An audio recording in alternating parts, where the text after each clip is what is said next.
So synthetic organic chemistry might sound like it's a contradiction, but that's just because the way people use organic in common parlance is not what organic in synthetic organic chemistry means. When people use the word organic in common parlance, that is to say, marketing materials, it doesn't really mean a whole lot, but it's generally supposed to mean derived from nature. In chemistry, organic means that it's a molecule made primarily out of carbon. So organic chemistry is the chemistry of primarily carbon-containing molecules. There are plenty of organic molecules that we make synthetically in the lab, and there are plenty of organic molecules that we just pull from nature and then we do other synthetic things to it. Proteins, fragrance molecules, flavor molecules, a lot of the medications that you actually take on a daily basis, like ibuprofen or paracetamol for people who are across the pond, they're organic molecules, but we make them in a lab. We pull some raw materials out of crude oil a lot of the time, or coal tar, some other source of molecules, and then we do other chemistry to it and make new molecules, and those new molecules are still organic molecules,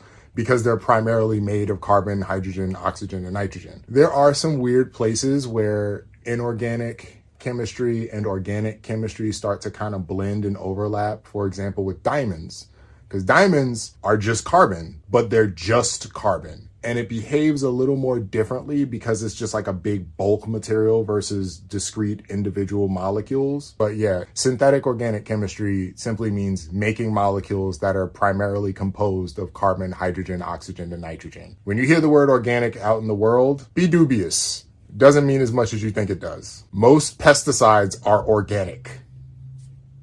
If you're curious about some of the finer ins and outs of like being a synthetic chemist and what it is that I do in the lab, which is literally just pour dangerous powder A into container B all day, leave the questions in the comments. I'm happy to talk about it. And until next time.